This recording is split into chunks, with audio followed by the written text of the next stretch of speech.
और गुप्तों का वर्ण ढूंढते ढूंढते आज तक पता नहीं लगा पाए कि गुप्त किस वर्ण के थे। कोई किसी वर्ण का बताता है, कोई किसी वर्ण का बताता है, कोई किसी वर्ण का बताता है। और गुप्त काल की जब मैं बात कर रहा हूँ तो एक प्रकरण आपको सुनाना चाहता हूँ। एक वहाँ पर प्रतापी सम्राट गुप्त वंश के थे चंद्रगुप्त विक्रमादित्य, चंद्रगुप्त द्वितीय, जिनकी उपाधि थी विक्रमादित्य। उपाधि क्या थी? विक्रमादित्य। विक्रमादित्य की उपाधि माने जो सूर्य के समान विक्रम माने पराक्रमी, जो सूर्य के समान पराक्रमी वो विक्रमादित्य है। तो चंद्रगुप्त और आपके दादा का नाम जो चंद्रगुप्त था इतना लोकप्रिय हुआ कि गुप्त वंश में तो चंद्रगुप्त नाम की ही पूरा, और गुप्त शब्द समुद्रगुप्त, चंद्रगुप्त और पता नहीं कौन कौन गुप्त, ये चंद्रगुप्त तो दो हो गए, चंद्रगुप्त प्रथम और चंद्रगुप्त द्वितीय। तो ये जो चीजें आई हैं, तो जो मैं बात कर रहा था कि चंद्रगुप्त द्वितीय विक्रमादित्य, जिनका की पराक्रम सूर्य की भांति था और ढेर सारे विजय की, ढेर सारे युद्ध जीते, और जिन बुद्धों को बताया जाता है कि ये नपुंसक होते हैं, उसी चंद्रगुप्त द्वितीय विक्रमादित्य का सेनापति एक आम्रकार्दव बौद्ध था। बौद्ध सेनापति था और उसके जीते गए युद्धों के कारण चंद्रगुप्त द्वितीय विक्रमादित्य बन गए। और उस आम्रकार्दव को शिलालेखों में लिखा गया है कि ये 100 युद्धों का विजेता था, 100 युद्धों का विजेता था। तो कहीं भी इतिहास में हर्षवर्धन बहुत बड़ा योद्धा था।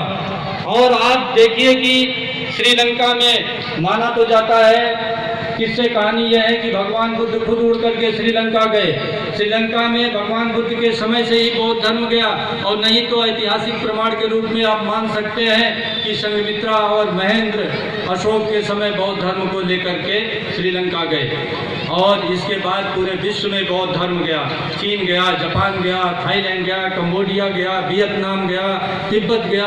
आप किसी देश का नाम बता सकते हैं जो कमजोर हो, जहाँ कहीं सेना न हो, जहाँ युद्ध की नीति त्यागी गई हो, और आत्मबल इतना कि एक वियतनाम बौद्ध देश है, वो बड़ा छोटा सा देश है, और अमेरिका जैसा महाबली उससे लड़ते लड़ते परास्त हो गया।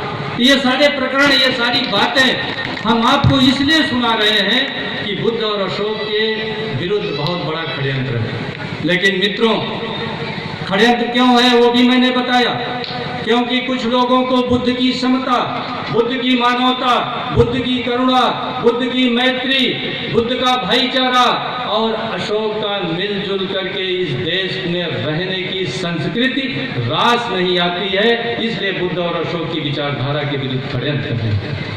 लेकिन प्रश्न यह है कि दर्द अनंत है, समाधान क्या? अभी भाई राकेश भाई काफ़ी विस्तार से आप लोगों को बताया दर्द अनंत है। ये तो मैं सिर्फ दर्द का एक पक्ष बताया। अभी बात किया जाए तो बहुत से दर्द हैं। हमारी शिक्षा कहाँ जा रही है, हमारा रोजगार कहाँ जा रहा है, हम बीमार हो जाए तो हमारे इलाज की क्या व्यवस्था है, हम अगर गांव में झगड़ा भी कर लें और दरोगा जी को सूचना हो जाए तो कैसे हमारे साथ व्यवहार हो रहा है, हम न्यायपालिका में कहाँ हैं, हम नौकरियों में कहाँ हैं, हम शासन सत्ता में कहाँ हैं, किसानों की क्या स्थिति है। अभी बताए कि 250 से 300-250 के लगभग किसानों की डेथ हो गई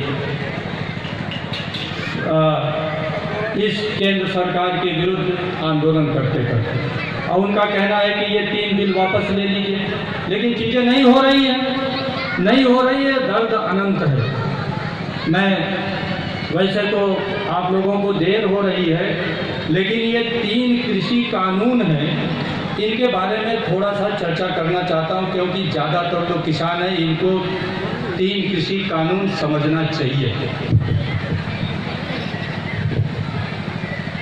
आपका से थोड़ा सा समय लूँगा, इसलिए समझा रहा हूँ कि आप बात तो ये सुनते हैं कि